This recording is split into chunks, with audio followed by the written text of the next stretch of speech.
Hello guys, hope you all are good. So let's start the story. Become a queen after rebirth. च 11 to 20 विराज की complain, Vivaan का गुस्सा। अब आगे। विवान ने आराध्या का हाथ पकड़कर घुमा कर अच्छे से देखने लगा कि कहीं उसे चोट तो नहीं लगी। जब उसे कंफर्म हो गया कि वह ठीक है तो उसने आराध्या को अपनी बाहों में खींचकर गले लगा लिया। वही ये सब देखकर और अपनी बॉस की इतनी केयरिंग साइड देख तो सारे स्टाफ जैसे बेहोश होने वाले थे। सब आंखें फाड़े उन दोनों को देख रहे थे। वही नैना को तो अपनी आंखों पर विश्वास नहीं हो रहा था। विवान आराध्या से दूर हुआ और प्यार से उसके सिर को सहलाते हुए बोला, क्या तुम ठीक हो और तुमने बताया क्यों नहीं कि तुम यहाँ आने वाली हो प्रिंसेस? आराध्या ने विवान को देखते हुए मुस्कुराते हुए बोली, I just wanted to surprise भाई। वही उसकी बात सुनकर विवान के चेहरे पर एक प्यारी सी स्माइल आ गई। वही अपने डेविल शैतान बॉस को स्माइल करते देख और आराध्या को इतने प्यार से ट्रीट करते देख उन सबको जैसे सदमा लग गया हूं। क्या ये उनका वही डेविल बॉस है जो सुबह से ज्वालामुखी बना हुआ था आज? और उनके बॉस तो हमेशा लड़कियों से दूर रहते हैं जैसे उनमें कोई बैक्टीरिया हो, और जो लड़की उन्हें सिड्यूस करने की कोशिश करती थी, उनके करीब जाने की कोशिश की, उन्हें तो उनका बॉस दुनिया से ही गायब करवा देता था। तो फिर ये लड़की कौन है? इसी तरह के सवाल सभी के मन में थे। यही सब सोचते हुए सारे स्टाफ की नज़र एक बार फिर से नैना और उसकी दोनों चमचियों की तरफ चली गई। नैना के चेहरे और एक्सप्रेशन देखकर सबको हंसी आ रही थी। उन्हें नैना इस वक्त किसी जोकर से कम नहीं लग रही थी जिसने खुद से ही खुद का मजाक बना लिया था। नैना अभी भी शौक से विवान और आराध्या को देख रही थी। चोट तो उसे लगी थी तो फिर विवान उस लड़की की इतनी परवाह क्यों कर रहा है? ऊपर से सारे स्टाफ उसे इस वक्त अजीब नजरों से देख रहे थे जो उसकी इस हालात पर हंस भी रहे थे, क्योंकि जब से नैना ने कंपनी ज्वाइन किया था तब से वो सब पर अपना रोब दिखाती थी और दूसरों से अपना काम भी करवाती थी, जिस वजह से सबको नैना पर बहुत गुस्सा आता था। पर नैना के हाई स्टेटस की वजह से वो लोग कुछ नहीं बोलते थे। नैना की दोनों चमचियां भी नैना की वजह से हमेशा सब पर रोब चलती रहती थी और अपना काम दूसरों से करवाती थी और खुद सारे दिन बस नैना की चापलूसी में लगी रहती थी। नैना अपने शौक से बाहर आए और अपने दर्द को नजरअंदाज करते हुए विवान से बोली, विवान ये कौन है? मैंने आपको अभी बताया ना कि इस लड़की ने मुझे मारा, और मुझे अभी भी बहुत दर्द हो रहा है। आप इस लड़की को सजा क्यों नहीं देते? वही उसकी बात सुनकर विवान ने उससे घूर कर देखा और सर्द आवाज में बोला, मिस नैना, लगता है आप भूल गई हैं कि ये आपका घर नहीं है, ये मेरा ऑफिस है और मैं आपका बॉस। तो आपकी हिम्मत कैसे हुई मेरे नाम से मुझे बुलाने की? बेहतर होगा आप मुझे बॉस बोलिए, वरना अगले पल शायद आपकी जबान आपके पास ना रहे। उसकी इतनी सर्द आवाज और धमकी सुन एक पल के लिए नैना डर गई, लेकिन उसने अपनी आंखों में आंसू लाते हुए खुद को लाचार और मासूम दिखाते हुए बोली, आप ऐसा कैसे कह सकते हैं विवान? क्या आप भूल गए हैं कि हमारी फैमिली एक दूसरे के कितने क्लोज है और बहुत जल्द ही मेरी शादी आपसे होने वाली है। उसकी बात सुनकर विवान गुस्से से चिल्लाते हुए बोला, शट अप, तुम्हारी हिम्मत कैसे हुई ये कहने की? मैं तुम जैसी कचरे से शादी करूंगा? कभी आईने में शक्ल देखी है तुमने? और जहां तक रही बात फैमिली की, तो जितना मुझे याद है कि तुम्हारे डैड मेरे डैड के दोस्त हैं, लेकिन मैं तुम्हें ठीक से जानता तक नहीं हूं, तुम हो कौन? वही विवान की बातें सुनकर नैना और उसकी चमचियों के साथ साथ पूरा सेक्रेटरी डिपार्टमेंट का स्टाफ हैरान था। उनका बॉस तो नैना और उसकी चमचियों को किसी कचरे की तरह ट्रीट कर रहा था। सारे स्टाफ को बहुत मजा आ रहा था नैना की बेइज्जती होता हुआ देखकर। वही इतना कहकर विवान ने आराध्या का हाथ पकड़ते हुए बोला, क्या जरूरत थी तुम्हें अपने हाथ गंदे करने की? इन लोगों को छूकर गार्ड को बुला लेती। देखो कैसे तुम्हारे हाथ लाल हो गए हैं, तुम बिल्कुल भी अपनी परवाह नहीं करती हो, विवान ने आराध्या को डांटते हुए कहा। वही देव हैरानी से अपने बॉस को देख रहा था। उसने धीरे से बोला, श्लोक सर, क्या हमारे बॉस पागल हो गए हैं जो बहकी बहकी बातें कर रहे हैं? और ये एंजल कौन है जिसकी हमारे डेविल बॉस इतनी परवाह कर रहे हैं? और ये मेकअप की दुकान नैना की तरफ देखते हुए पागल हो गई है क्या जो फालतू की बकवास कर रही है? इतनी मासूम खूबसूरत परी जैसी दिखने वाली लड़की इन लोगों को कैसे मार सकती है? देव की बात सुनकर श्लोक जो पानी पीते हुए तमाशा देख रहा था वह एकदम से उसके मुंह से बाहर आ गया और वह खांसने लगा। वही सब लोग श्लोक की तरफ देखने लगे। वही सबको अपनी तरफ देखता पाकर श्लोक ने कहा, अरे कंटिन्यू, मैं ठीक हूँ, तुम सब सामने देखो, तुम्हारा बॉस वहां है, यहाँ नहीं। तो सभी लोग फिर से सामने की तरफ देखने लगे।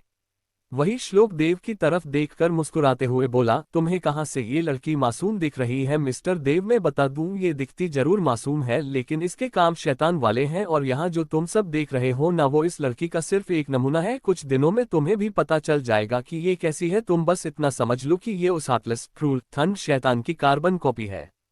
लेकिन ये है कौन जिसकी परवाह मेरे बॉस कर रहे हैं? देव ने चिढ़ाते हुए पूछा। आराध्या राणा, विवान की बहन। क्या? देव ने चौंक कर सामने देखा, क्योंकि आराध्या के कुछ कारनामे देव ने भी सुने थे लेकिन उसने कभी आराध्या को देखा नहीं था। वही विराज विवान के गले लगाते हुए बोला, भाई मैं तो यहाँ आपको सरप्राइज देने आया था लेकिन ये लड़की नैना की तरफ उंगली पॉइंट करते हुए मुझे टकरा गई और मुझे धमकी देने लगी कि ये मुझे इस ऑफिस से बाहर फेंक देंगी। और इसने कहा कि ये आपकी होने वाली वाइफ है, आप भला इस मेकअप से पुती पुतना जैसी चुड़ैल से शादी कैसे कर सकते हैं। फिर विराज ने रीमा की तरफ उंगली पॉइंट करते हुए बोला, ये लड़की तो सबसे ज्यादा बदतमीज है, इसने मुझे थप्पड़ मारने की कोशिश की इसलिए सिस्टर आराध्या ने इसका हाथ तोड़ दिया। उसकी बात सुनकर विवान की आंखें और भी ज्यादा सर्द हो गई। उसने घूरकर तीनों की तरफ देखा तो तीनों डर से कांपने लगी। विवान इस समय बहुत खतरनाक दिख रहा था। इन सब की हिम्मत कैसे हुई उसका नाम इस कचरे के साथ जोड़ने की? ये हक सिर्फ उसकी स्वीटहार्ट का था जिसे वो 2 सालों से ढूंढ रहा है। तभी विराज ने आग में घी डालते हुए फिर से नैना की तरह उंगली पॉइंट करके बोला, और ये लड़की पता नहीं खुद को क्या समझती है, इसने तो सिस्टर आराध्या को घुटनों के बल बैठकर उससे माफी मांगने को कह रही थी। कहकर विराज मन ही मन हंसने लगा। वही नैना डर से कांप रही थी। जब से उसने विराज के मुंह से विवान के लिए भय और आराध्या का नाम सुना था उसे समझ आ गया था कि ये लड़की विवान की बहन है। अभी तक नैना में जो घमंड और विश्वास था कि विवान उसे कुछ नहीं करेगा, सामने खड़ी लड़की चाहे जो हो, पर उसने अपने पेरेंट्स से सुना था कि विवान सबसे ज्यादा प्यार अपने भाई बहन से करता है। और उसने अनजाने में ही सही लेकिन उसकी बहन से बदतमीजी की थी तो वो उसे इतनी आसानी से छोड़ेगा का नहीं, उसे सजा तो जरूर देगा। और यह सोच सोच कर ही वो अंदर तक कांप रही थी। ऐसी ऑन होने के बावजूद भी उसके पसीने छूट रहे थे। विवान को इतने गुस्से में देखकर ऐसा ही कुछ हाल वहां खड़े सारे स्टाफ का था, क्योंकि उन्होंने कभी भी अपने बॉस को इतने गुस्से में नहीं देखा था। विवान ने अपनी गुस्से से भरी लाल आंखों से नैना को देखते हुए ही विराज से कोल्ड आवाज में बोला, विराज तुम मेरे केबिन में जाओ और देव गाइस को बुलाओ। उसकी इतनी भयानक आवाज सुन वहां सभी जम से गए। बाकी का स्टाफ हिलने की हिम्मत भी नहीं कर पा रहा था। देव ने यस बॉस बोलकर हड़बड़ाकर तुरंत गाइस को कॉल लगा दिया। अब तक तो उसे भी बड़ा मजा आ रहा था। ये सब देखकर उसे भी नैना बिल्कुल पसंद नहीं थी, लेकिन उसे अब समझ आ चुका था कि जरूर उसके बॉस का गुस्सा हाई लेवल तक पहुंच चुका है। उसने नैना को देखकर लाचारी में अपना सिर हिला दिया और मन ही मन सोचा, आज तो ये लड़की गई। श्लोक ने आगे बढ़कर विराज का हाथ पकड़कर उसे ले जाते हुए बोला, तुम चलो यहाँ से, यहाँ पर जो होने वाला है वो छोटे बच्चों के लिए बिल्कुल अच्छा नहीं है। वही उसकी बात सुनकर विराज चिढ़ गया, लेकिन उसने चुप रहने में ही भलाई समझी, वरना कहीं उसके भाई का गुस्सा उस पर ही ना फूट पड़े। वही आराध्या भी ये तमाशा देखकर इरिटेट हो चुकी थी, वह भी श्लोक के पीछे चली गई। अनजान शख्स मनोहर जी की उलझन। अब आगे श्लोक विराज को ले जाते हुए बोला, चलो यहाँ से, यहाँ पर जो होने वाला है वो बच्चों के लिए अच्छा नहीं है। वही श्लोक की बात सुनकर विराज चिढ़ गया, लेकिन उसने चुप रहने में ही भलाई समझी, वरना कहीं उसके भाई का गुस्सा उस पर ही ना फट जाए। आराध्या भी ये तमाशा देखकर इरिटेट हो चुकी थी, वो भी श्लोक के पीछे चली गई। वहीं दूसरी तरफ एक आलीशान 52 मंजिला ऑफिस बिल्डिंग के लग्जूरियस केबिन में, जो डार्क ब्लैक और व्हाइट कलर से पेंट और बेसकीमती फर्नीचर से फिनिश्ड था। इस केबिन के अंदर किंग साइज चेयर पर एक 25 साल का बेहद हैंडसम लड़का बैठा हुआ था, जिसका ऑरा बेहद ही कोल्ड और खतरनाक था। परफेक्ट फेशियल फीचर्स, गोरा रंग, गहरी काली आंखें, पतले लाल होंठ, 8 pack abs, 6 feet 6 inch height, जो किसी भी लड़की को अपना दीवाना बना देने वाली पर्सनैलिटी, जो किसी ग्रीक गॉड की तरह दिख रहा था। वह राजा की तरह अपने पैरों पर चढ़ाए चेयर पर बैठा हुआ था और अपनी गहरी काली आंखों से लैपटॉप पर चल रहे वीडियो को देख रहा था, जो राणा इंडस्ट्रीज का था, जिसमें आराध्या की लड़ाई का वीडियो चल रहा था। आराध्या के चले जाने के बाद उस लड़के ने अपना लैपटॉप बंद कर दिया। तभी उसके केबिन का डोर नॉक हुआ। कम इन, उस लड़के ने कोल्ड ट्यून में कहा। केबिन के अंदर एक लड़का आया जो उस लड़के का असिस्टेंट था। बॉस, AR ग्लोबल कंपनी की CEO आपसे मीटिंग करना चाहती है। हम कल सुबह 10 बजे, उस लड़के ने कोल्ड ट्यून में बस इतना ही कहा और उंगली हिलाकर उसे बाहर जाने का इशारा किया। वही राणा इंडस्ट्रीज में नैना के हाथ पैर कांप रहे थे। वो अपने आप को विवान के गुस्से से बचाने के लिए अपने लड़खड़ाते हुए कदमों से पीछे की और धीरे धीरे जाने लगी। और जब वो पीछे मुड़कर भागने ही वाली थी कि देव ने गाइस को इशारा किया, जिससे गाइस ने उसे पकड़ लिया और बेहरमी से उसे विवान के पास घसीटते हुए लेकर आए, जो अपनी सर्द आंखों से उन तीनों को ही बुरे तरीके से घूरे जा रहा था। विवान सर्द आवाज में बोला, इन तीनों को तब तक थप्पड़ मारो जब तक ये बेहोश नहीं हो जाती। विवान के बात सुनकर नैना और उसकी दोनों चमचिया डर से कांप गई। नैना डर के मारे अपने कांपते होठों से उससे गिड़गिड़ाते हुए बोली, विवान मुझे माफ कर दो, इन सो सॉरी, मुझे नहीं पता था कि वो वो तुम्हारे भाई बहन है वरना मैं। विवान उसकी बात को बीच में ही काटते हुए गुस्से से बोला, वरना क्या? हाँ, तुम ये कहना चाहती हो कि अगर वो मेरे भाई बहन ना होते तो तुम्हें हक मिल जाता उनसे बदतमीजी करने और थप्पड़ मारने का? नैना उसकी बात सुनकर डर के मारे हड़बड़ाते हुए कुछ बोलने ही वाली थी कि विवान अपनी बात कंटिन्यू करते हुए बोला, खैर फिलहाल तो तुम सब ने मेरी प्रिंसेस के साथ बदतमीजी की और मेरे छोटे भाई पर हाथ उठाने की हिम्मत की, तो उसकी सजा तो तुम्हें मिलकर रहेगी। इतना कहकर उसने गुस्से से गाइस की तरफ देखा तो लेडी गाइस आगे आकर उन तीनों को पकड़ लिया और दूसरे गार्ड्स ने उन तीनों को थप्पड़ मारने लगे। पहले ही थप्पड़ में उन तीनों के कान सुन्न पड़ गए और दर्द से चिल्लाने लगी, पर गार्ड्स को कोई फर्क नहीं पड़ रहा था। वो सब बेरहमी से उन तीनों को थप्पड़ मारे जा रहे थे। उन तीनों के गाल सूज गए थे, उनके होठों से खून बहने लगा। थोड़ी देर में ही वो तीनों बेहोशी की हालत में पहुंच गई। ये नजर देख तो सारे के सारे स्टाफ की सांसें उनके गले में ही अटक गई थी और सदमे के मारे अपनी अपनी जगह पर जम से गए थे। उन गाइस ने उन तीनों को छोड़ दिया। विवान अपनी कोल्ड एक्सप्रेशन लिए अपनी सर्द आवाज में उन तीनों की तरह देखते हुए बोला, बाहर फेंको इन कचरों को और ध्यान रहे इन दोनों को कहीं जॉब नहीं मिलनी चाहिए। फिर उसने अपने गाइस की तरफ देखते हुए, और अगर आज के बाद ये लड़की नैना की तरफ इशारा करते हुए यहाँ आसपास भी नजर आए तो तुम लोग इसके साथ साथ अपनी भी अर्थी की तैयारियां कर लेना। इतना कहकर विवान बिना किसी पर ध्यान दिए हुए अपने केबिन की तरफ चला गया। वही विवान का ऑर्डर मिलते ही उन गाइस ने उन तीनों को उनकी दोनों बाजुओं से पकड़कर बेरहमी से घसीटते हुए ऑफिस की बिल्डिंग के बाहर फेंक दिया। वही विवान ने चलते हुए अपने डैड को कॉल लगा दिया, क्योंकि नैना को उन्हीं ने कंपनी में जॉब दिया था। विवान के डैड मनोहर जी ने कॉल पिक करते हुए बोले, अरे कैसे हो बेटा, कुछ ज्यादा ही जल्दी याद नहीं आ गई तुमको अपने डैड की?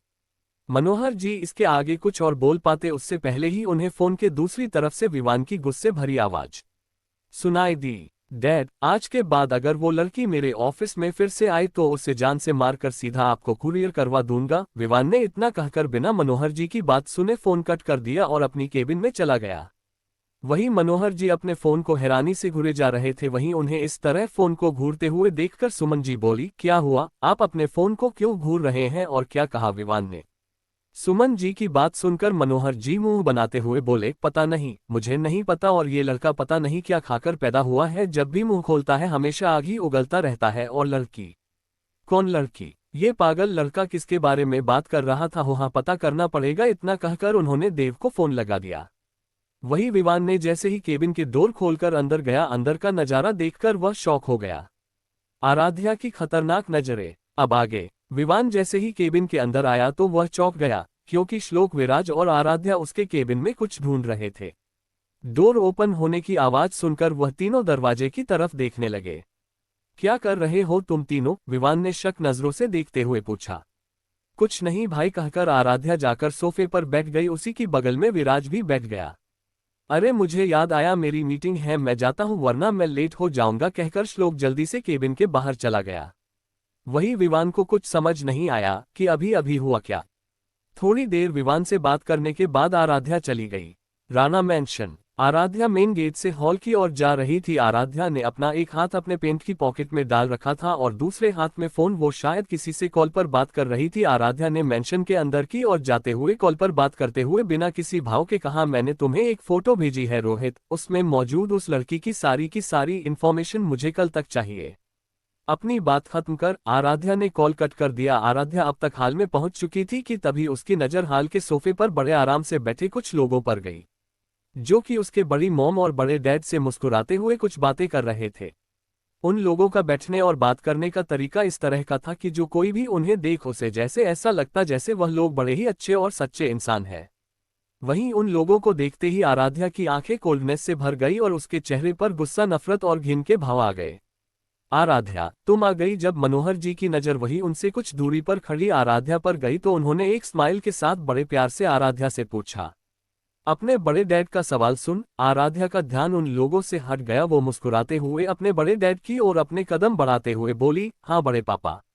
वही आराध्या की आवाज सुन सोफे बैठे वो दोनों शख्स भी उस आवाज का पीछा करते हुए आराध्या की ओर देखा। ये आराध्या की बड़ी मॉम के भाई प्रशांत मेहरा, उनकी पत्नी वैशाली मेहरा, इनका एक बेटा और एक बेटी है।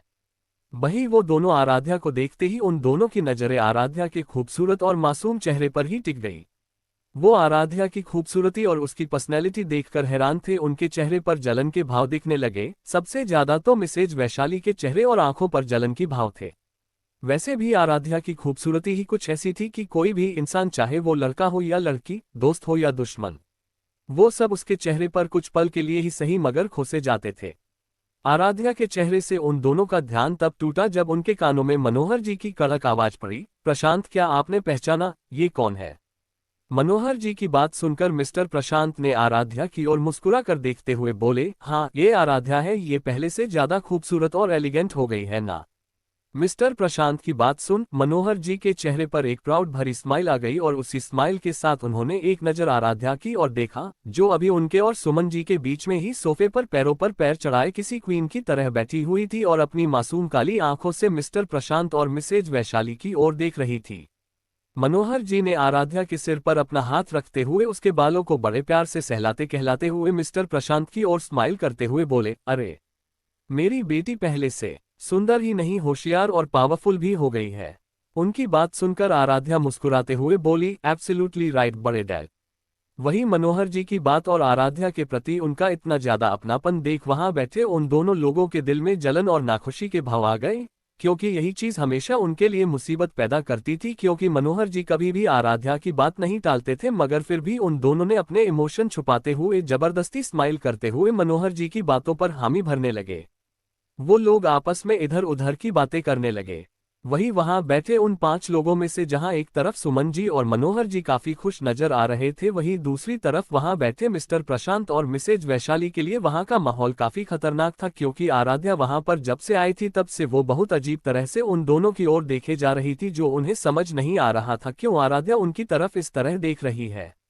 जब भी उन दोनों में से किसी की भी आराध्या से नजरें मिलती तब उन्हें आराध्या की उन सुंदर गहरी काली आंखों में एक अलग ही तरीके की कोल्डनेस और वार्निंग दिख रही थी, जिसे ना चाहते हुए वो अंदर तक कांप उठाते थे।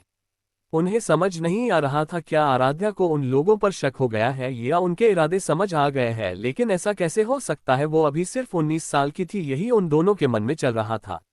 अब तो उन्हें वहां बैठने तक में घुटन सी महसूस हो रही थी।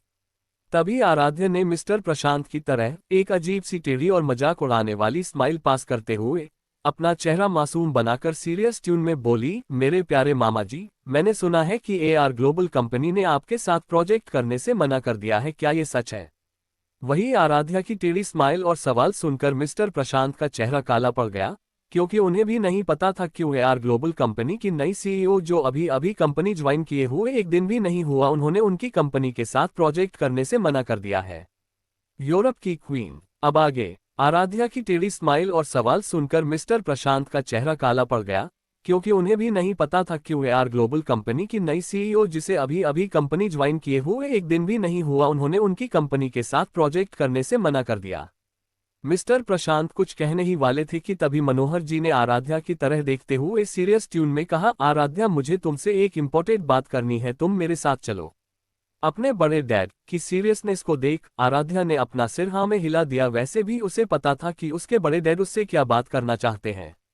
थोड़ी देर बाद स्टडी रूम में मनोहर जी और आराध्या चेयर पर एक दूसरे के सामने बैठे हुए थे और एक दूसरे की ओर देख रहे थे। थोड़ी देर की चुप्पी के बाद मनोहर जी ने उस स्टडी रूम का साइलेंस तोड़ते हुए आराध्या की ओर देखते हुए बोले, तो क्या ये सब तुमने किया है? वही अपने बड़े डैड का सवाल सुन आराध्या ने थोड़ी देर तक गौर से उनके चेहरे को देखा और फिर उनके सवालों का जवाब देने की बजाय उनसे ही सवाल करते हुए बोली, आज मुझे पता चला है कि 1 महीने पहले आपका और बड़ी मॉम का एक्सीडेंट हुआ था। आराध्या का सवाल सुन मनोहर जी के फेशियल एक्सप्रेशन काफी कॉम्प्लिकेटेड हो गए। उन्होंने कसकर अपनी आंखें बंद कर ली। उन्हें जिस बात का डर था वही हुआ। उन्होंने आराध्या तक ये बात नहीं पहुंचने दी थी। बहुत कम लोगों को ही उस एक्सीडेंट के बारे में पता था, तो आराध्या को कैसे पता चला? वही उनके चेहरे के एक्सप्रेशन देख आराध्या धीरे से बोली, क्यों बिग डैडी, क्यों क्यों आपने यह बात मुझसे छिपाई? उस एक्सीडेंट में आपकी और बड़ी मॉम की जान भी जा सकती थी। इतना बोलते हुए आराध्या की आंखें लाल होने लगी थी और उसकी आवाज रोने जैसी होने लगी थी। उस वीडियो को देखकर जिसे रोहित ने कुछ समय पहले उसे भेजा था, जिसमें उसके बड़े पापा की गाड़ी ब्लास्ट होते हुए दिख रही थी, चारों तरफ आग ही आग फैली हुई थी और उनके बॉडीगार्ड की डेड बॉडी फैली हुई थी और चारों तरफ खून ही खून फैला हुआ था। उस डरावने सीन के बारे में सोचते ही आराध्या को ऐसा महसूस हो रहा था जैसे कोई उसके सीने से उसका दिल बाहर निकालकर उसे निचोड़ रहा हो। पिछले जन्म में उसे यह बात बहुत देर से पता चली थी और उसने इस बात पर ज्यादा ध्यान नहीं दिया था, लेकिन जब उसने कल रोहित को पता करने के लिए कहा तो उसे पूरी सच्चाई पता चली। और इस बारे में सोचते ही अंदर पागल हुए जा रही थी। क्यों उसने उस समय इस बात पर गौर नहीं किया था। वहीं मनोहर जी ने जब आराध्या की आवाज सुनी तो वो काफी हैरान और शॉक हो गए, क्योंकि उन्होंने कभी भी आराध्या को ऐसे नहीं देखा था। आराध्या जब 12 साल की थी तो उसके साथ इससे भी बड़ा हादसा हुआ था, लेकिन उस समय भी आराध्या काफी शांत थी। मनोहर जी ने कभी भी उसे उस बात को लेकर उसके चेहरे पर डर या रोते हुए नहीं देखा था, मगर आज उसके चेहरे पर डर और किसी छोटे बच्चों की तरह शिकायत करते हुए रो रही थी, जिसे किसी ने ये कह दिया हो कि अब उसे चॉकलेट नहीं मिलेगी। मगर उन्होंने जल्दी से अपने ऐसे ख्यालों को झटका और फिर जल्दी से रिएक्ट करते हुए अपने चेयर से उठकर आराध्या को अपने सीने से लगाकर उसे शांत करने लगे। वही आराध्या भी किसी छोटे बच्चों की तरह अपने बड़े डैड के सीने में सिकुड़ कर रोने लगी। उसे इस समय इस हालत में देख कोई इस बात का अंदाज भी नहीं लगा सकता था कि यह वही क्वीन है जिसे सब लोग यूरोप की क्वीन कहते हैं, जो रूड, हार्टलेस और बेरहम है। यहाँ तक कि मनोहर जी खुद भी आराध्या को इस हालत में देख काफी ज्यादा हैरान दिख रहे थे, क्योंकि उन्होंने भी आराध्या को बचपन से ही रूड, शांत और हमेशा कॉन्फिडेंस में देखा था। मगर फिर भी उनके चेहरे पर हल्की स्माइल थी, क्योंकि उन्हें ये बात जानकर काफी खुशी हो रही थी कि आराध्या भी उनसे बहुत प्यार करती है, जो अभी इस तरह रिएक्ट कर रही है, क्योंकि आराध्या कभी भी अपने इमोशन शो नहीं करती थी। थोड़ी देर बाद आराध्या जब थोड़ी नॉर्मल हो गई तो वो मनोहर जी से दूर हो गई और इस बारे में सोचते हुए कि अभी अभी उसने कैसे रिएक्ट किया वो अपनी नज़र चुराने लगी। वहीं मनोहर जी ने जैसे ही आराध्या के रोने की वजह से लाल पड़ चुके चेहरे, नाक और कान को देखा तो उनके चेहरे पर एक स्माइल आ गई, क्योंकि आराध्या इस समय काफी ज्यादा क्यूट और मासूम दिख रही थी। और आराध्या को इस तरह अपने क्यूट और मासूम चेहरे के साथ खुद से नजरें चुराता देख उनके चेहरे की स्माइल और बड़ी हो गई। वो मुस्कुराते हुए आराध्या के मासूम चेहरे की ओर देखते हुए उसके फहद पर किस करते हुए कहा, माय इनोसेंट और क्यूट प्रिंसेस, तुम उस बारे में ज्यादा मत सोचो, मैं अब बिल्कुल ठीक हूँ। आराध्या खुद के एक्सप्रेशन और इमोशन कंट्रोल करते हुए सीरियस आवाज में बोली, मैं उस मेहरा फैमिली को बिल्कुल भी माफ नहीं करूंगी बड़े डैड, जिनकी वजह से आपके और बड़ी मॉम के साथ वह हादसा हुआ था। आराध्या की ऐसी बातें सुन मनोहर जी हैरानी से बोले, पर तुम उनके साथ क्या करोगी प्रिंसेस? वही जो उन्होंने आपके साथ किया था, आराध्या मिस्टीरियस स्माइल के साथ बोली। तो मनोहर जी हैरानी से, पर प्रिंसेस वो तुम्हारी बड़ी मॉम। सॉरी बिग डैडी, मगर मैं आपकी जितनी अच्छी नहीं हूं जो सब कुछ जानते हुए भी उसे अनदेखा करती रहूं। और वैसे भी मुझे ये भी पता है कि आप और बड़ी मॉम को उस मेहरा फैमिली के सारे करतूत के बारे में अच्छे से पता है, मगर मैं आपसे यह नहीं पूछूंगी कि आप अब तक क्यों चुप है और आपने भाई से भी क्यों छुपा कर रखा है, मगर मुझे जो करना है वह तो मैं करके ही रहूंगी और आप भी मुझे इस चीज में रोक नहीं पाएंगे। आराध्या ने अपने बड़े डैड की बात बीच में काटते हुए बेहद ही सीरियस आवाज में बोली। वही आराध्या की बात सुनकर मनोहर जी बोले, तुम बदमाश बच्ची, तो क्या तुम मुझे धमकी दे रही हो? नहीं बिग डैड, वो मैं तो सिर्फ। वही आराध्या को हकलाते हुए देखकर मनोहर जी जोर जोर से हंसने लगे। वही अपने बड़े डैड को खुद पर हंसता हुआ देखकर आराध्या की आंखें सिकुड़ गई और वह अपनी आंखें छोटी छोटी करके उनकी ओर घूर कर देखने लगी। तभी कुछ सोचते हुए उसने मनोहर जी की ओर देखते हुए सीरियस आवाज में बोली, तो बिग डैडी, क्या आप जानते हैं कि मैं ही क्वीन एआर हूं? आराध्या की बात सुनते ही मनोहर जी, जो अभी कुछ समय पहले तक मजाक उड़ाते हुए उस पर हंस रहे थे, अब उन्हें अचानक ही जोर जोर से खांसी आने लगी। आराध्या की बचकानी हरकतें, हादसा। अब आगे आराध्या मनोहर जी की तरफ देखकर सीरियस आवाज में बोली, तो क्या आप जानते हैं मैं ही क्वीन एआर हूं? वही आराध्या की बात सुनते ही जो मनोहर जी अभी कुछ समय पहले तक आराध्या का मजाक उड़ाते हुए उस पर हंस रहे थे, उन्हें अचानक ही जोर जोर से खांसी आने लगी। मनोहर जी को खांसता देख आराध्या जल्दी से आगे बढ़कर मनोहर जी की पीठ सहलाते हुए उन्हें टेबल से पानी का ग्लास उठाकर पानी पिलाया। थोड़ी देर बाद जब मनोहर जी थोड़े नॉर्मल हुई तो आराध्या वापस से अपने चेयर पर आकर बैठ गई और अपने बड़े डैड की तरफ देखने लगी।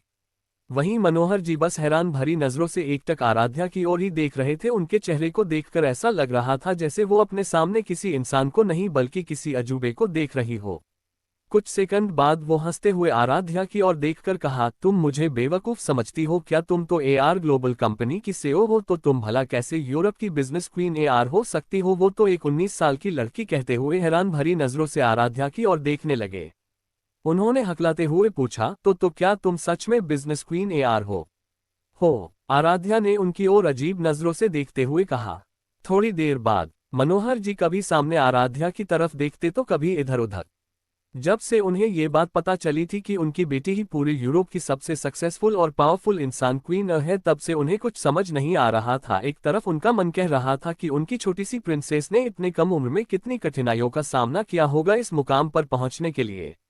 वहीं दूसरी तरफ उनका मन आसमान में उड़ने का कर रहा था। वह अभी से यह सोचकर एक्साइटेड होते जा रहे थे कि जब सबको ये बात पता चलाएंगी कि उनकी बेटी ही क्वीन है तो सब उनसे कितना ज्यादा जलने लगेंगे। यही सब सोचते हुए उन्होंने आराध्या की तरफ देखकर कहा, वैसे आराध्या, ये बात किस किस को पता है कि तुम ही क्वीन एआर हो? अपने बड़े डैड की बात सुन आराध्या ने उन्हें कंफ्यूजन में भावे सिकुड़ते हुए देखा और फिर बोली, विराज और मेरे दोस्तों के सिवा कुछ और लोगों को, लेकिन आपने क्यों पूछा? क्या उस नालायक को ये बात पता थी? फिर भी उसने कभी मुझे नहीं बताया, इसलिए ही तो वो कभी इंडिया आने को तैयार नहीं होता था। मनोहर जी विराज पर गुस्सा होते हुए बोले, बड़े डैड, मैंने ही उसे कुछ ना बताने को कहा था। आराध्या ने मनोहर जी को शांत करवाते हुए बोली। तभी मनोहर जी कुछ सोचते हुए आराध्या की तरफ देखकर पूछा, वैसे आराध्या, क्या मैं अपने दोस्तों को भी ये बात बता सकता हूँ कि मेरी बेटी ही क्वीन है? वो क्या है ना, वो सारे मेरे कमीने दोस्त हैं ना। वो बार बार अपनी बेटियों की तारीफें करते रहते हैं कि उनकी बेटी पढ़ाई के साथ साथ उनके बिजनेस में भी उनकी मदद करती रहती है, और मुझे चिढ़ाते रहते हैं कि मैंने तुम्हें पढ़ाई के लिए विदेश भेज दिया है। जब उन्हें तुम्हारे बारे में बताऊंगा कि मेरी बेटी सिर्फ पढ़ाई करने के लिए ही नहीं, वो अपने दम पर एक सक्सेसफुल बिजनेस वूमेन है, वो भी उनकी बेटियों से कम उम्र में, तो वो सारे कमीने दोस्त मुझसे जल भुनकर राख हो जाएंगे। वहीं अपने बड़े डैड की ऐसी बचकानी बातें सुन आराध्या उन्हें अजीब नजरों से देखने लगी। फिर वो भावहीन आवाज में बोली, बड़े डैड, क्या आप मुझे मॉम, डैड और भाई से डांट खिलाना चाहते हैं? उन्हें अभी तक मेरी सच्चाई नहीं पता है, और आप जानते हैं कि अगर मॉम को पता चला तो उन्हें मेरी कितनी चिंता होने लगी। लेकिन तुम पता क्यों नहीं देती? मनोहर जी ने आराध्या की बात काटते हुए बोले। तो आराध्या ने कहा, बड़े डैड, मैं उन्हें सब बता दूंगी, लेकिन सही समय आने पर अभी वो सही समय नहीं आया है। तो तुमने मुझे क्यों अपनी सच्चाई बताए? मनोहर जी ने गंभीर भाव से पूछा। वहीं उनकी बात सुनकर आराध्या के चेहरे पर मिस्टीरियस स्माइल आ गई। शाम का वक्त, घर के सारे लोग डाइनिंग टेबल में बैठकर डिनर कर रहे थे। मिस्टर प्रशांत और उनकी वाइफ राना मैंशन से थोड़ी देर पहले चले गए थे। वहीं दूसरी तरफ मिस्टर प्रशांत और उनकी वाइफ घर जा रहे थे कि तभी एक तेज स्पीड से उनके सामने एक ट्रक आ जाता है, जिसके कारण मिस्टर प्रशांत की कार उस ट्रक से टकरा जाती है। टक्कर इतनी तेज थी कि कार उछलकर थोड़ी दूर जाकर गिरती है। वही वह ट्रक वाला उनसे थोड़ी दूर जाकर पीछे मुड़कर उस कार को देख उसके चेहरे पर एक अजीब सी मुस्कुराहट आ जाती है। वह किसी को कॉल करता है तो सामने से कॉल अटेंड होते ही वह आदमी बोलता है, बॉस, जैसा आपने कहा था वैसा हो गया है। वही उसकी बात सुनकर दूसरी तरफ से रोहित ने कहा, याद रहे वो लोग मारने नहीं चाहिए, नहीं तो तुम्हारे साथ क्या होगा तुम सोच भी नहीं सकते। कहते हुए रोहित ने कॉल कट कर दिया। कॉल कट करने के बाद रोहित चिड़चिड़ाते हुए बोला, ये बॉस को हो क्या गया है? वो ऐसी बचकानी हरकतें क्यों कर रही है? अगर उन्हें मारना ही नहीं था तो एक्सीडेंट क्यों करवाया? अरे करवाना ही था तो बड़ा करवाती, जिससे ये कमीने लोग 15 से 20 दिन हॉस्पिटल में पड़े रहते। कहते हुए अपना फोन बेड पर फेंक कर वॉशरूम में चला गया। वहीं दूसरी तरफ वह आदमी जिसने मिस्टर प्रशांत की कार को टक्कर मारी थी, वो रोहित की बात सुनकर एक पल के लिए तो डर से कांपने लगता है। उसका चेहरा पूरी तरह से पसीने से भीग जाता है, पर फिर वह खुद को शांत कर एम्बुलेंस को फोन कर वहां से चला जाता है। राणा मैंशन में आराध्या अपने रूम में बैठकर ऑफिस का काम कर रही थी, तभी उसके रूम में नॉक होता है। अंदर आ जाओ, आराध्या ने भावहीन आवाज में कहा। तो डोर ओपन होने के साथ ही विराज की तेज आवाज उस रूम में गूंज उठी। सिस्टर आराध्या, आप मेरे साथ ऐसा कैसे कर सकती हैं? वही विराज का सवाल सुन आराध्या ने अपना सिर पीटते हुए कहा, ओह गॉड, ये मैंने क्या कर दिया? इस बारे में मैं तो भूल ही गई थी। राजवंश इंडस्ट्रीज में अब आगे सुबह 9:50 बजे 5 लग्जरियस कारें एक आलीशान ऑफिस बिल्डिंग के सामने रुकती है, जिसमें से ढेर सारे वेल ट्रेन्ड बॉडीगार्ड्स बाहर निकालकर अपनी अपनी पोजीशन पर खड़े हो जाते हैं। तभी बीच में खड़ी कार का पैसेंजर डोर ओपन होता है और रोहित ब्लैक बिजनेस सूट में बाहर आता है। वो आज दिखने में काफी हैंडसम लग रहा था। उसने रिस्पेक्टफुली कार का बैक डोर ओपन किया। डोर ओपन होने के बाद आराध्या अपने पावरफुल ऑरा के साथ कार से बाहर आए। उसने अपने चेहरे पर मास्क लगा रखा था, फिर भी वो बेहद खूबसूरत लग रही थी। उसने हमेशा की तरह ही कपड़े पहन रखे थे, white T shirt, black jeans, black watch और एक ब्लैक ओवरकोट पहन रखा था। इस लुक में वो किसी ब्यूटीफुल माफिया क्वीन की तरह दिख रही थी, जिसे देख बड़े से बड़ा हार्टलेस लड़का भी उसके प्यार में पागल हो जाए। आराध्या ने अपनी गहरी काली आंखों से सामने आलीशान बिल्डिंग की ओर देखा जिसके टॉप पर इंग्लिश लेटर में बड़े बड़े अक्षरों में राजवंश इंडस्ट्रीज लिखा हुआ था। ये 2 लाइन सिंपल जरूरत थी पर एक अलग ही पावर थी इस नाम पर। इस नाम को देखकर आराध्या की आंखों में कुछ अलग ही इमोशन थे जिसे समझ पाना बहुत ही कॉम्प्लिकेटेड था। बॉस, हमें अंदर चलना चाहिए। मैंने मिस्टर राजवंश के असिस्टेंट को हमारे आने के बारे में इन्फॉर्म कर दिया है, रोहित ने आराध्या के राइट साइड खड़े होते हुए कहा। हम चलो। आराध्या अपनी सोच से बाहर आए और ऑफिस के बड़े ग्लास डोर की तरफ बढ़ गई। उसके राइट साइड रोहित चल रहा था और उसके चारों तरफ से बॉडीगार्ड्स ने कवर कर रखा था। आराध्या की सिक्योरिटी हमेशा से काफी हाई थी। दुनिया के सामने क्वीन एआर बहुत बड़ा नाम था और उससे भी ज्यादा उसके दुश्मन थे जो किसी भी तरह से क्वीन एआर को खत्म या बर्बाद करना चाहते थे। आराध्या और रोहित ऑफिस के रिसेप्शन एरिया में पहुंच गए। आराध्या की गाइस अब भी वही थे। वही रिसेप्शन पर एक लगभग 24 साल का हैंडसम लड़का खड़ा था। उसने बिजनेस सूट पहन रखा था। Hello mister Rohit. Hello mister जय। बॉस, ये मिस्टर राजवंश के असिस्टेंट जय है, रोहित ने जय का इंट्रोडक्शन कराते हुए कहा। आराध्या ने अपना सिर हल्का सा हिला दिया। जय ने आराध्या को ग्रीट किया, फिर वो तीनों लिफ्ट से मीटिंग रूम की ओर चले गए। वही आराध्या के गाइस नीचे रिसेप्शन एरिया में ही रुक गए। आराध्या ने लिफ्ट में अपना मास्क उतार दिया था। थोड़ी ही देर में वो तीनों मीटिंग रूम के बाहर थे। जय ने आगे बढ़कर डोर नॉक किया। कम इन। अंदर से एक कोल्ड इमोशनलेस आवाज आई। इसी के साथ तीनों रूम के अंदर इंटर हो गए। रूम में आते ही आराध्या की नजर अपने सामने किसी राजा की तरह एक पैर पे पैर चढ़ाकर बैठे एक 25 साल के हैंडसम लड़के पर पड़ी, जिसके चेहरे पर कोई भाव नहीं थे। उसकी गहरी काली आंखों में सिर्फ कोल्डनेस भरी हुई थी। उसके आसपास को ऑरा बेहद ही कोल्ड और खतरनाक था। उसने ब्लैक सूट पहन रखा था। उसे देखते ही आराध्या की आंखों में एक अलग ही चमक आ गई, लेकिन कोई उसे देखता उससे पहले ही उसकी आंखें फिर से इमोशनलेस हो गई। वो आगे बढ़कर उस लड़के के सामने चेयर पर बैठ गई। भले ही आराध्या की आंखों की चमक किसी ने नहीं देखी थी, पर उस लड़के के बाज जैसी नजरों से छिप नहीं पाई थी। आराध्या की आंखों में चमक देख उस लड़के के चेहरे पर एक स्माइल आ गई, पर किसी के नजरों में आए बगैर वह गायब भी हो गई। फिर से उसका चेहरा इमोशनलेस हो गया। हेलो मिस्टर रेहान राजवंश, आराध्या ने भावहीन आवाज में कहा। हेलो मिस आराध्या राणा, रेहान ने अपनी कोल्ड आवाज में आराध्या की ओर देखते हुए कहा। जैसा कि आप जानते हैं कि A&R की एक ब्रांच में इंडिया में खोलना चाहती हूँ। इससे हमें बहुत प्रॉफिट होगा, पर इस फैशन शो में हमें एक और पार्टनर की जरूरत है जिससे हम इसे सक्सेसफुली कुछ ही महीनों में लॉन्च कर सके। आराध्या ने कुछ डिजाइन दिखाते हुए कहा और उन डिजाइनों को एक्सप्लेन करने लगी। रेहान उसकी बात को काफी ध्यान से सुन रहा था। उसके चेहरे पर कोई भाव नहीं थे और आराध्या अपनी प्रोफेशनल तरीके से सब कुछ बता रही थी। उसकी आइडिया और डिजाइन काफी यूनिक और अलग थे और उसे कैसे दुनिया के सामने लॉन्च करना है। अगर आराध्या की डिजाइन दुनिया के सामने आ गए तो वह पूरे फैशन इंडस्ट्रीज में तहलका मचा देने वाला था, जिससे रेहान काफी इम्प्रेस था। 3 घंटे की लंबे समय के बाद मीटिंग खत्म हुई। इन डिजाइन की डिजाइनर कौन है? रेहान ने आराध्या की ओर देखते हुए कहा, क्योंकि डिजाइन बहुत ही अलग और यूनिक थे। एक मैंने खुद ही ये डिजाइन तैयार किए हैं, आराध्या ने रेहान की तरफ देखते हुए कहा। ये सुनते ही रेहान की आंखें आपस में सिकुड़ गई और उसने कहा, मुझे तुमसे प्राइवेट में कुछ बात करनी है। ये सुनते ही आराध्या के चेहरे पर एक स्माइल आ गई, पर उसने अपनी स्माइल को छुपा लिया और बोली, कहिए क्या बात करनी है आपको मिस्टर राजवंश? मेरे साथ आओ, रेहान ने बाहर की ओर जाते हुए कोल्ड आवाज में कहा।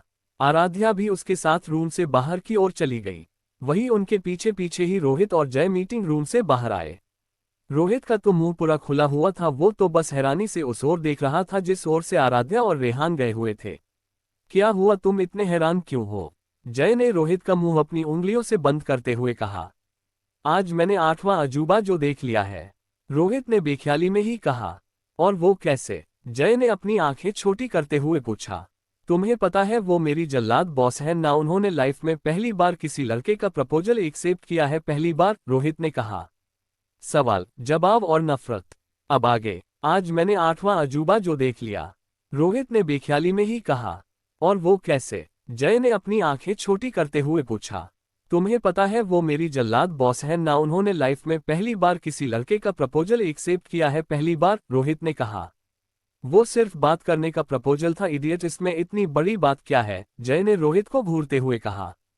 तो क्या हुआ, ऐसे कितने ही प्रपोजल मेरे बॉस को मिले हैं, पर लाइफ में पहली बार उन्होंने ऐसा प्रपोजल एक्सेप्ट किया है। और तुम तो बड़ा कहते थे कि तुम्हारे बॉस कभी लड़कियों से ज्यादा बात नहीं करती, उनसे दूर ही रहते हैं, तो फिर मेरी बॉस से उन्हें क्या बात करनी है? रोहित ने अपनी भावें उचकाते हुए कहा। वहीं दूसरी तरफ रेहान के केबिन में आराध्या रेहान के सामने सोफे पर बैठी हुई थी और सवाल भरी नजरों से रेहान की तरफ देख रही थी। वहीं रेहान भी उसे अपने भावहीन चेहरे के साथ अपनी गहरी काली आंखों से गौर से देख रहा था। थोड़ी देर तक जब अपनी क्वेश्चनिंग नजरों से रेहान को देखते रहने के बाद भी जब आराध्या ने देखा कि रेहान कुछ नहीं बोल रहा है तो वो बुरी तरह से चिढ़ गई। उसका दिमाग तो वैसे ही कल से खराब था और अब रेहान का ये साइलेंट ट्रीटमेंट उसे और ज्यादा इरिटेट कर रहा था। इसलिए उसने अपनी नाक मुंह सिकुड़ते हुए रेहान को घूरते हुए उससे पूछा, तुम कुछ बात करना चाहते हो या नहीं, या फिर तुमने मुझे यहाँ रोककर अपना ये साइलेंट गेम खेलने के लिए रोका है। आराध्या की बात पर रेहान ने कुछ रिएक्ट नहीं किया। वो सोफे पर अपने हाथ लेफ्ट राइट साइड फैलाकर उस पर लीन होकर बैठा हुआ था और अपने हैंडसम मगर भावहीन चेहरे के साथ बस एकटक आराध्या के खूबसूरत चेहरे को देख रहा था। रेहान का ऐसा भयानक मौन व्रत देख आराध्या और भी ज्यादा चिढ़ गई और वो मन ही मन बोली, आह, इस पूरी दुनिया में ये पहला आदमी है जो चुप रहकर मुझे हमेशा गुस्सा दिलाता रहता है। फिर उसने रेहान की ओर देखते हुए चिड़चिड़ाते हुए कहा, ठीक है, अगर तुम्हें यही साइलेंट गेम खेलना है तो अपने केबिन के इन 4 दीवारों के साथ खेलो, मैं तो चली यहाँ से। वैसे भी कल से मेरा दिमाग तुमने और उन नमूनों ने खराब कर रखा है। इतना कहकर वो सोफे से उठ गई और वहां से बाहर की ओर जाने लगी। क्योंकि इंडिया आने के बाद आराध्या ने रेहान से कांटेक्ट करने की बहुत कोशिश की लेकिन रेहान ने उसका फोन नहीं उठाया। वो अभी 2 कदम चली ही थी कि तभी उसके कानों में रेहान की कोल्ड आवाज सुनाई दी, मैंने तुम्हें जाने को नहीं कहा है तो चुपचाप इधर आओ मेरे पास। रेहान की बात सुनते ही आराध्या के चेहरे पर डेविल स्माइल आ गई, मगर उसने जल्दी से अपनी स्माइल छिपाते हुए वापस से नॉर्मल फेस के साथ मुड़कर रेहान की तरफ देखने लगी और थोड़ी देर तक अपनी आंखें छोटी कर रेहान को घूरते रहने के बाद उसने अपने कदम रेहान की तरह बढ़ा दिए। वो अभी रेहान के पास पहुंची ही थी कि रेहान ने एक झटके से उसके हाथ को पकड़कर उसे अपनी गोद में बैठा लिया। आराध्या ने अपना सिर उठाकर रेहान की तरफ देखा जो उसे ही घूर कर देख रहा था। वो चुपचाप उसकी गोद में बैठ गई। वही रेहान ने उसे अपनी बाहों में भर लिया। तुम्हारी सिंघानिया फैमिली से क्या दुश्मनी है? रेहान ने आराध्या का सिर सहलाते हुए कोल्ड आवाज में पूछा। आराध्या जो आराम से रेहान की गोद में बैठकर उसके शर्ट के बटन से खेलते हुए उसे लिपटी हुई थी। रेहान की बात सुनते ही उसने अपना सिर उठाकर उसके चेहरे की तरफ देखा जो इमोशनलेस चेहरे से उसी की ओर देख रहा था। उसने अपनी आंखें छोटी कर उसे घूरती हुए बोली, क्या तुम मुझ पर नजर रख रहे हो?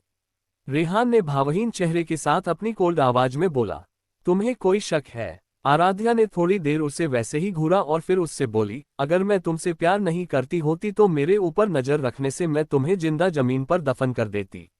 रेहान ने उसे घूर कर देखा तो आराध्या भी उसे घूरते हुई बोली, मुझे घूरना बंद करो, और वैसे भी मैं तुमसे डरती नहीं हूं, और अगर तुम मुझ पर नजर रख रहे थे तो तुम्हें और भी बात पता चली होगी, तो क्या मेरा बताना जरूरी है? नहीं, रेहान ने कोल्ड आवाज में आराध्या का सिर अपने चेस्ट पर रखते हुए कहा। थोड़ी देर बाद आराध्या और रोहित राजवंश इंडस्ट्रीज से चले गए। आराध्या अपनी कार में थी, उसके चेहरे पर कोई भाव नहीं थे लेकिन उसकी आंखें गुस्से और नफरत से लाल थी। वहीं पैसेंजर सीट पर बैठा रोहित बार बार आराध्या की ओर देख रहा था। उसे समझ नहीं आ रहा था कि आखिर अंदर क्या हुआ जो उसकी बॉस इतने गुस्से में है। रोहित पूछना चाहता था पर उसकी हिम्मत नहीं हो रही थी। उसने हिम्मत करके मुंह खोला ही था कि आराध्या का फोन बजने लगा। आराध्या ने अपने फोन को देखा जिस पर उसकी मां का कॉल आ रहा था। उसने एक गहरी सांस लेकर फोन उठाया। Yes mom. गायत्री जी ने जैसे ही आराध्या की आवाज सुनी उन्हें आराध्या की आवाज में गुस्सा महसूस हुआ तो वो बोली, क्या हुआ आराध्या बच्चा, आप ठीक तो हैं? आराध्या ने मुस्कुराते हुए बोली, यस मॉम, मैं ठीक हूँ, बस थोड़ा काम का प्रेशर था। आप बताइए कोई काम था क्या? आराध्या की बात सुन गायत्री जी थोड़ी परेशान होते हुए कहती हैं, नहीं बच्चा, कोई काम नहीं था। वो आज तुम्हारे नाना जी की फैमिली तुमसे मिलने आने वाली है, तो क्या तुम घर जल्दी आ सकती हो? गायत्री जी की बात सुन आराध्या थोड़ी देर के लिए चुप हो जाती है। वही आराध्या को कुछ ना बोलता देख गायत्री जी परेशान हो जाती है। तभी आराध्या बोली, ठीक है मॉम, मैं टाइम पर आ जाऊंगी। आराध्या की बात सुनकर गायत्री जी खुश हो जाती है और जल्दी से कहती है, ओके बच्चा, तुम जल्दी आ जाना। हम कहकर आराध्या कॉल कट कर देती है। वो अपनी सर्द और रूड आवाज में रोहित की तरफ देखकर बोली, रोहित, मुझे सिंघानिया फैमिली की छोटी से छोटी इन्फॉर्मेशन चाहिए। सिंघानिया फैमिली के हर एक सदस्य की किसी की भी इन्फॉर्मेशन नहीं छूटनी चाहिए। और यह भी पता करो कि राणा फैमिली और सिंघानिया फैमिली के बीच कनेक्शन क्या है। यस बॉस, रोहित ने भावहीन आवाज में कहा।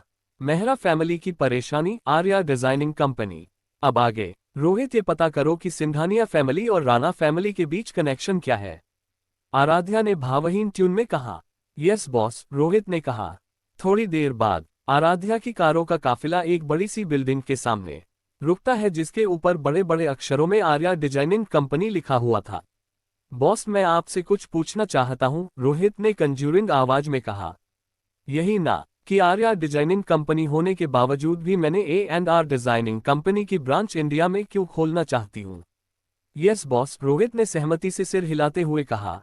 A&R डिजाइनिंग कंपनी की ओनर क्वीन है, ये हर कोई जानता है, लेकिन आर्या डिजाइनिंग कंपनी की ओनर कौन है ये कोई नहीं जानता। यही कंपनी मेरी यानी आराध्या राणा की आगे चलकर पहचान बनेगी, आराध्या ने भावहीन ट्यून में कहा। थोड़ी देर बाद आराध्या और रोहित एक केबिन के अंदर खड़े हुए थे और सीईओ की कुर्सी पर बैठी एक लड़की को आराध्या घूरकर देख रही थी जो आराम से सो रही थी। रोहित ने उस लड़की को देखकर कहा, आज तुम कैसे बचोगी मिस बकबक, कहते हुए मन ही मन में हंसने लगता है। आराध्या उस लड़की के बगल में जाकर खड़ी हो गई और अपनी कमर के पीछे से अपनी गन निकालकर उस लड़की की तरफ पॉइंट कर दिया। ये देखकर रोहित की आंखें शौक से बड़ी बड़ी हो गई। आराध्या ने अपनी गन का ट्रिगर दबा दिया। इसी के साथ वह लड़की चिल्लाते हुए उठकर बैठ गई। बचाओ बचाओ, फायरिंग हो रही है, बचाओ, कहते हुए उसकी नजर आराध्या पर पड़ती है जो उसे ही घूर कर देख रही थी। आराध्या ने वही टेबल पर एक शोपीस पर फायर किया था। बॉस, आप यहाँ, वो लड़की डरते हुए बोली। आराध्या ने उसे घूरते हुए सर्द मगर भावहीन आवाज में कहा, तुम यहाँ सोने आती हो? अगर तुम्हें सोना है तो रिजाइन लेटर देकर घर पर जाकर सो जाओ। वो लड़की जल्दी से खड़ी होते हुए बोली, नो बॉस, मैम पिछले 2 दिन से बिना रुके काम कर रही हूँ और कल के शॉकिंग ऑर्डर को पूरा करते करते मेरी आंख लग गई। उस लड़की ने एक ही सांस में सब कुछ बोल दिया। आराध्या सोफे पर बैठते हुए बोली, शॉकिंग ऑर्डर? उस लड़की ने कहा, यस बॉस। कल सुबह ही एक अनजान शख्स की तरफ से एक ईमेल आया कि मुंबई में हमारे जितने भी शोरूम हैं वहां पर हमारे बॉन्ड के न्यू कलेक्शन वह पूरे के पूरे लेना चाहता है। उसकी बात सुनकर आराध्या को कोई हैरानी नहीं हुई क्योंकि उसे पता था कि यह पागलपंती कौन कर रहा है। ऐसा कौन शख्स है जो पूरे शहर के कपड़े ही खरीद रहा है? रोहित ने सोचते हुए कहा। आर्या डिजाइनिंग कंपनी, यह एक ऐसी डिजाइनिंग कंपनी जो इंडिया की टॉप 5 की लिस्ट में आती है। इसके कपड़े बहुत फेमस है और महंगे भी, जिसे हर कोई नहीं खरीद सकता। इस कंपनी के सीईओ वर्तिका मल्होत्रा है, पर आज तक किसी को इस कंपनी की रियल चेयरमैन के बारे में कुछ नहीं पता है। सिर्फ कुछ लोग ही जानते हैं कि आराध्या इस कंपनी की चेयरमैन है। आराध्या ने वर्तिका की तरह देखते हुए आवाज में कहा, पेमेंट हो गया? अभी नहीं बॉस, अभी बिल भेजना बाकी है, वर्तिका ने जवाब देते हुए कहा। कितने का बिल बना है? 140 करोड़, वर्तिका ने कहा। आधा, आराध्या ने भावहीन आवाज में कहा। क्या बॉस? वर्तिका ने हैरान होते हुए कहा। आराध्या ने उसे घूरते हुए रुड आवाज में बोली, 70 करोड़। रोहित हैरान होते हुए आराध्या की तरह देखकर कहा, इससे तो हमारा बहुत लॉस हो जाएगा बॉस। जितना कहा है उतना करो, आराध्या ने सर्द आवाज में कहा। तो उन दोनों ने कुछ नहीं कहा। थोड़ी देर बाद आराध्या घर के लिए निकल गई। वहीं दूसरी तरफ Mehra house, Mehra family hall में बैठी हुई थी। मिस्टर प्रशांत के चेहरे पर परेशानी भारी भाव थे। डैड, आप परेशान क्यों हैं? आप अभी अभी अस्पताल से वापस आ रहे हैं तो आप थोड़ा सा आराम कर लीजिए। मिस्टर प्रशांत के बेटे दीपक ने अपने डैड को यूं परेशान होते हुए देखकर बोला। अपने बेटे की बात सुन मिस्टर प्रशांत गुस्से से दांत पीसते हुए कहा, अब हमारा ये जो ऐसो आराम है ना, वो बहुत जल्द ही हुई है, हमसे छीन जाने वाला है बेवकूफ। और तुम्हें आराम की पड़ी? अपने डैड की ऐसी बातें सुन दीपक कंफ्यूज हो गया और उसने चिड़ी हुई आवाज में कहा, डैड आप ये क्या बकवास कर रहे हैं? जो बोलना है क्लियरली बोलो ना, ऐसे पहेलियां बुझाना बंद कीजिए। अपने बेटे की बात सुन मिस्टर प्रशांत परेशानी भरी आवाज में कहा, वो AR ग्लोबल कंपनी के साथ हमारी कंपनी जो प्रोजेक्ट करने वाली थी ना, अब वो प्रोजेक्ट हमारे हाथों से निकल चुका है। कल जब हम राणा मेंशन जा रहे थे तभी मुझे AR ग्लोबल के प्रेसिडेंट के असिस्टेंट का कॉल आया था कि वो हमारे साथ वो प्रोजेक्ट नहीं करेंगे। और उस प्रोजेक्ट के इन्वेस्टर्स भी अब मुझे कॉल पर कॉल किया जा रहे हैं कि अगर AR ग्लोबल हमारे साथ ये काम नहीं करेगा तो वो लोग भी इस प्रोजेक्ट में इन्वेस्टमेंट नहीं करेंगे। और यही नहीं, जो लोग पहले ही इस प्रोजेक्ट में इन्वेस्टमेंट कर चुके हैं अब वो लोग भी अपने पैसे वापस मांग रहे हैं। मेरा तो ये सब सोच सोच कर ही दिमाग फटा जा रहा है। वहीं मिस्टर प्रशांत की बात सुनकर मिसेज वैशाली, दीपक और उनकी बेटी कीर्ति के चेहरे पर भी परेशानी के भाव आ गए। तभी मिसेज वैशाली को कुछ याद आया। वो अपने पति की तरह देखकर बोली, अगर आपके पास AR ग्लोबल के प्रेसिडेंट के असिस्टेंट का कॉल राणा मेंशन जाते समय आया था तो उस लड़की को कैसे पता कि AR ग्लोबल ने हमारे साथ प्रोजेक्ट करने से मना कर दिया है? मिसेज वैशाली की बात सुन मिस्टर प्रशांत सोच में पड़ गए, क्योंकि ये बात उन्होंने किसी से नहीं बताई थी। तो उस लड़की को कैसे पता चला? कौन लड़की? मॉम। कीर्ति ने अपनी मॉम को देखकर कहा। आराध्या राणा, राणा खानदान की बेटी। मिसेज वैशाली ने कहा। वो लड़की जो 7 साल पहले पढ़ाई करने के लिए फ्रांस चली गई थी। कीर्ति ने सोचते हुए कहा।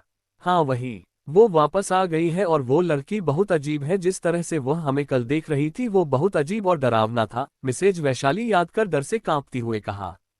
कहीं हमें प्रोजेक्ट ना मिलने के पीछे उसी लड़की का तो हाथ नहीं है? दीपक ने सोचते हुए कहा। नहीं, वो लड़की चाहे जैसी भी हो लेकिन एआर ग्लोबल के प्रेसिडेंट के सामने उसकी कोई औकात नहीं है, क्योंकि वो कंपनी क्वीन एआर की है जिसे उसके कुछ खास लोग मैनेज करते हैं, मिस्टर प्रशांत ने कहा। फिर उन्होंने कीर्ति की तरफ देखकर कहा। कीर्ति, मैं तुम्हें बता दूं, तुम्हें कैसे भी करके राणा इंडस्ट्रीज के वाइस प्रेसिडेंट की चेयर हासिल करना है और उस लड़की से बचकर रहना। वो लड़की विवान की तरह बिल्कुल भी नहीं है जो अपनी मॉम के कहने पर तुम्हारी गलतियों को माफ कर देगी। अगर उसे जरा भी भनक लगी तो वह तुम्हें कंपनी के बाहर फेंकने में 1 मिनट भी नहीं लगाएगी। वह बचपन से ही काफी जिद्दी और रूड रही है। वो आसानी से किसी की बात नहीं मानती और कल जिस तरह से वो लड़की हमें देख रही थी ऐसा लग रहा था जैसे उसे हमारे बारे में कुछ पता चल गया है।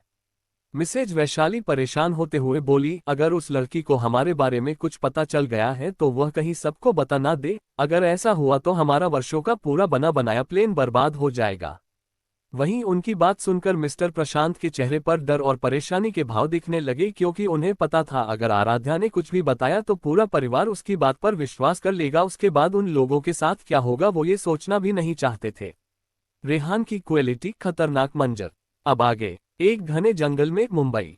एक घने जंगल में एक ब्लैक कलर के विला के आसपास ढेर सारे well trained bodyguard black colour के यूनिफॉर्म में खड़े हुए थे। उन सभी के यूनिफॉर्म पर एक बैच लगा हुआ था जिसके बीचों बीच RR लिखा हुआ था। वही उस विला के अंदर एक भी रूम नहीं थे, बल्कि उनके अंदर सेल थी जिसके अंदर कई सारे लोग कैद थे जो बुरी तरह से घायल और बेहोश पड़े हुए थे। उनकी बॉडी से खून बह रहा था लेकिन कुछ आदमी उन्हें फिर भी टॉर्चर कर रहे थे। वहां के पूरे वातावरण में खून की तेज गंध और लोगों के दर्द से तड़पने और चिल्लाने की आवाजें आ रही थी, जो कि उन आदमियों जो उन्हें टॉर्चर कर रहे थे उनसे मौत की भीख मांग रहे थे। पर उन आदमी को उनके तड़पने या चिल्लाने से कोई फर्क नहीं पड़ रहा था, बल्कि उनके चेहरे पर एक मुस्कुराहट थी जैसे वह लोग इंसान न होकर हैवान हो। वो लोग उनके घावों पर नमक मिर्च और कई चीज डालकर टॉर्चर कर रहे थे, जिससे वो लोग और चिल्ला रहे थे। वही के एक सेल में एक लड़का बुरी तरीके से घायल लोहे की चेयर पर लोहे की जंजीरों से बंधा हुआ था। उस लोहे की चेयर के नीचे आग जल रही थी जिससे उस लड़के का शरीर बड़ी बेदर्दी से जल रहा था। लोहे की चेयर होने की वजह से वह पूरी चेयर गर्म हो चुकी थी, जिससे वह लड़का दर्द से तिलमिलाते हुए उस चेयर से उठने की कोशिश कर रहा था। वह बार बार अपनी बॉडी में हो रहे जलन और दर्द के कारण उस चेयर को हिला डुला रहा था, मगर उसका कोई फायदा नहीं हो रहा था क्योंकि उसे बहुत ही टाइटली उस चेयर पर जंजीरों से बंधा गया था। इतने दर्द और तड़प में भी उसकी चीख मुश्किल से निकल पा रही थी, क्योंकि उसके गर्दन को बुरी तरीके से धारदार हथियार से काटा गया था, जिस वजह से उसके गर्दन की हड्डियां खून से सनी हुई दिखाई दे रही थी। उसके पूरे चेहरे पर चीरफाड़ किया गया था। उस पूरे सेल में खून की तेज गंध, उस लड़के की धीमी मगर दर्द से तड़पने और कराहने की आवाज गूंज रही थी। वही उस लड़के के सामने एक किंग साइज चेयर पर रेहान किसी नर्क के राजा की तरह पैरों पर पैर चढ़ाए अपने भावहीन चेहरे के साथ बैठा हुआ एकटक अपनी गहरी काली आंखों से उस लड़के को देख रहा था। उसके चेहरे पर कोई भाव नहीं थे, पर उसका ऑरा पहले से कई गुना कोल्ड, खूंखार और खतरनाक था, जिस वजह से उस पूरे सेल में आग की इतनी गर्मी होने के बावजूद भी अजीब सी कोल्डनेस फैली हुई थी। इतना खतरनाक और थ्रिलिंग मंजर देखने के बावजूद भी रेहान के चेहरे पर एक शिकन तक नहीं थी। ये उस रेहान से बिल्कुल अलग था जो आराध्या के साथ था। वह बिना किसी एक्सप्रेशन के वहां आराम से बैठा उस खतरनाक मंजर को बस एकटक घूर रहा था। अभी उसका खतरनाक ऑरा और शांत बिहेवियर उसकी क्रूअलनेस की हदों को दर्शा रहा था। कहाँ है वह? रेहान ने भावहीन चेहरे के साथ कोल्ड आवाज में उस चेयर से बंधे लड़के से पूछा। चेयर से बंधा वो लड़का जो अभी बेहोश होने की कगार पर ही था। रेहान की इतनी कोल्ड आवाज सुन फिर से कांप उठा। अब तक जो उसे आग की गर्मी महसूस हो रही थी वो अचानक ही एक अजीब सी ठंडक में बदल गई। उसे अपनी रीढ़ की हड्डी में तेज ठंडक महसूस हुई, जिससे अचानक ही उसकी पूरी बॉडी अकड़कर टाइट हो गई। उसकी आंखें डर से फैल गई। उसने अपना खून से सना चेहरा ऊपर की ओर उठाकर अपनी डर भरी आंखों से रेहान की ओर देखते हुए अपनी डर से कांपती आवाज में बोला, वो जर्मनी कहते हुए उसकी आवाज लड़खड़ा रही थी। इतने टॉर्चर सहने के बाद अब उसके अंदर और ज्यादा कुछ भी बोलने की ताकत नहीं बची हुई थी, पर फिर भी उसने अपने शरीर की बची हुई सारी एनर्जी जुटाकर अपनी लड़खड़ाती हुई आवाज में गिड़गिड़ाते हुए कहा, मुझे मार दो। वो उस लड़की क्वीन एआर को ढूंढ रहा है, इससे ज्यादा मुझे उसके बारे में कुछ नहीं पता, मैं और ज्यादा यह नहीं सह सकता, प्लीज जस्ट किल मी। रेहान अब भी बिना भाव के अपने सामने गिड़गिड़ाते हुई मौत की भीख मांग रहे लड़के को देख रहा था। उसकी बात सुनकर उसकी आंखें और भी ज्यादा कोल्ड हो गई। थोड़ी देर बाद वह अपने चेयर से उठा और उस सेल से बाहर की ओर जाते हुए अपनी कोल्ड आवाज में कहा, जैकी, इसके साथ इसकी चेयर और जंजीरें भी जलकर राख हो जानी चाहिए। यस बॉस, जैकी ने अपने दोनों हाथ बांधते हुए सिर झुकाकर रेहान से कहा। जैकी एक 21 साल का 7 फीट 1 इंच हाइट वाला लड़का था, जो कि एक तरीके से रेहान की परछाई था, क्योंकि इसे लोगों को टॉर्चर करने में बड़ा मजा आता था। रेहान के जाने के बाद जैकी ने एक डेविल स्माइल के साथ उस चेयर से बंधे हुए लड़के की ओर देखा और उसकी ओर अपने कदम बढ़ा दिए। विराज का गुस्सा, अतीत। अब आगे। रेहान के जाने के बाद जैकी ने एक डेविल स्माइल के साथ उस चेयर से बंधे लड़के की ओर देखा और उसकी ओर अपने कदम बढ़ा दिए। तुम बहुत लकी हो जो बॉस ने तुम्हारे मौत का फरमान इतनी जल्दी सुना दिया, मगर कोई बात नहीं, अब तक मैंने तुम्हें जितना टॉर्चर किया है उसमें मुझे काफी ज्यादा मजा आया। चलो अब मैं तुम्हें इस पापी दुनिया से मुक्त कर देता हूँ। जैकी ने एक डेविल स्माइल के साथ चेयर से बंधे लड़के को देखकर कहा। पर मुझे समझ नहीं आ रहा है कि मैं तुम्हें मारूं कैसे, क्योंकि मेरे बॉस का ऑर्डर है कि मैं तुम्हें ऐसे मारूं कि तुम्हारे साथ साथ ये चेयर और जंजीर राख बन जाए। तो क्या तुम्हारे पास कोई आइडिया है कि मैं तुम्हें किस तरीके से मारूं कि एक साथ में ही मैं अपने बॉस का ऑर्डर भी पूरा कर दूं और मुझे ज्यादा टाइम भी ना लगे, क्योंकि मुझे बहुत जोड़ों की भूख लगी हुई है, तो मैं इस नर्क से बाहर जाकर चैन से अपने घर में बैठकर टेस्टी टेस्टी खाना खा सकूं। हम तुम अपनी शैतानी बातें बंद करो और जल्दी से अपना काम खत्म कर बाहर आओ, बॉस तुमसे कुछ बात करना चाहते हैं। जय, जो शुरू से लेकर रेहान के जाने के बाद भी उस सेल में ही मौजूद था, उसने जैकी की अजीबोगरीब और डरावनी बातों से चिढ़ते हुए कहा, मुझे तो विश्वास नहीं हो रहा कि आप बॉस के साथ इतने सालों से रहते हुए भी इतने काइंड कैसे हो सकते हैं जय भाई। जैकी ने मजाकिया लहजे में जय से कहा, तुम अपनी पागलों वाली बकवास बंद करो और जल्दी से बाहर आओ, तुम्हें कुछ नहीं पता है। आराध्या मैम इंडिया वापस आ गई है, जय ने गुस्से से कहा और वहां से बाहर चला गया। ऐसी बात नहीं थी कि उसने कभी लोगों को टॉर्चर होते हुए नहीं देखा, बल्कि उसने खुद भी इससे बुरी तरीके से लोगों को टॉर्चर किया था, पर आज वह बहुत परेशान था। ऐसा क्यों, आगे पता चलेगा। क्या आराध्या मैम वापस आ गई, लेकिन इतनी जल्दी कैसे? ये कहते हुए जैकी के चेहरे के भाव अजीब से हो गए। फिर उसने जल्दी से एक गार्ड को देखते हुए उसे कुछ लाने का इशारा किया। उसका इशारा समझकर एक गार्ड सेल से बाहर चला गया। थोड़ी देर बाद वही गार्ड एक बड़ा सा बॉक्स लेकर अंदर आया, जिसके अंदर ढेर सारी आग के पिघले हुए लावा थे। जैकी ने एक डेविल स्माइल के साथ एक नजर चेयर से बंधे लड़के को देखा, फिर उस पिघले हुए लावा से भरे बॉक्स को देखा, फिर उसने अपने हाथों में ग्लव्स पहनते हुए उस बॉक्स की ओर बढ़ गया। चलो तुम्हें इस मोह माया की दुनिया से मुक्त करते हैं, ओम शांति कहते हुए जैकी ने उस बॉक्स का सारा लावा उस लड़के के ऊपर डाल दिया और इसी के साथ उस सेल में उस लड़के की जोरदार तड़पने और चीखने चिल्लाने की आवाज गूंजने लगी। थोड़ी ही देर में वह लड़का जिंदा इंसान से राख में बदल गया और उसी के साथ वह चेयर और जंजीरें भी उस लावा की गर्मी के कारण पिघलकर पूरे फ्लो पर फैल गई। हे भगवान, इस धोखेबाज कमीने इंसान की आत्मा को कभी शांति मत देना और न ही मेरे पहले कहे गए ओम शांति को सीरियस लेना, कहते हुए जैकी उस सेल से बाहर चला गया। वही उस ब्लैक विला के बाहर पीछे की ओर रेहान बिना किसी भाव की खड़ा हुआ था, तभी वहां पर जय आया। बॉस, क्या हम अपने आदमियों को जर्मनी भेजे? जय ने रेहान की पीठ को देखते हुए सीरियस आवाज में कहा। नहीं, अभी इसकी कोई जरूरत नहीं है, आराध्या की सिक्योरिटी बढ़ा दो, रेहान ने भावहीन चेहरे के साथ कोल्ड आवाज में कहा। ऑफ बॉस, जय ने उसी ट्यून में कहा और वहां से थोड़ी दूर जाकर किसी को कॉल किया और कुछ बात करने के बाद वापस रेहान के पास आकर खड़ा हो गया और बोला, बॉस काम हो गया। रेहान ने अपनी कोल्ड आवाज में कहा। थोड़ी ही देर में जैकी भी वहां आ गया। रेहान ने उसे कुछ इंस्ट्रक्शन दिए और वहां से जय के साथ निकल गया। दूसरी तरफ राणा मैंशन लिविंग हॉल में राणा फैमिली सोफे पर बैठी हुई थी और वही सोफे पर 3 शख्स और बैठे हुए थे। वो लोग आपस में बातें कर रहे थे। चलिए जान लेते हैं 3 शख्स के बारे में। नरेंद्र आहूजा गायत्री जी के पिता और आराध्या के नाना जी। रमेश आहूजा गायत्री जी के भाई और आराध्या के मामा। श्वेता आहूजा रमेश आहूजा की पत्नी और आराध्या की मामी। एक वो लोग बात कर ही रहे थे कि तभी उन सबके कानों में एक आवाज पड़ी। आप सब लोग यहाँ क्या करने आए हैं? अब भी कुछ रह गया है क्या? विवान की शांत मगर कोल्ड आवाज उस पूरे हाल में गूंज उठी। सबने आवाज सुनकर गेट की तरफ देखा जहां से विवान और विराज चलकर अंदर आ रहे थे। ये क्या तरीका है विवान अपनों से बड़ों से बात करने का? क्या हमने आपको यही सिखाया है जो तुम अब अपने बड़ों की इज्जत करना भी नहीं जानते? सुमन जी ने विवान की बात सुनकर गुस्से से कहा। अपनी मॉम की बात सुन विवान उनकी तरफ देखते हुए भावहीन आवाज में कहा, मॉम आपने यह नहीं कहा था कि मैं उनकी भी इज्जत करनी चाहिए जो उसके हकदार ना हो, और मैं भला इन सब की इज्जत क्यों करूं? कहते कहते उसकी आवाज सर्द हो गई। विवान की बात सुन सुमन जी चुप हो गई। हम यहाँ अपनी नातिन से मिलने आए हैं विवान, और तुम हमें उससे मिलने से नहीं रोक सकते हो। इतनी देर से चुप बैठे नरेंद्र जी ने कहा, कौन सी नातिन की बात कर रहे हैं आप? नाना जी, उस नातिन की जिसे 7 साल पहले आप लोगों ने धक्के मार के आहूजा मेंशन से निकाल दिया था। इतनी देर से चुपचाप सुन रहा विराज ने गुस्से से कहा। वही विराज की बात सुनकर नरेंद्र जी, रमेश और श्वेता जी का सिर शर्म से झुक गया। वही बाकी सभी की आंखें नम हो गई। To be continue. Stay tuned for the next part guys, and don't forget to like and subscribe to our channel for more interesting stories. Bye bye.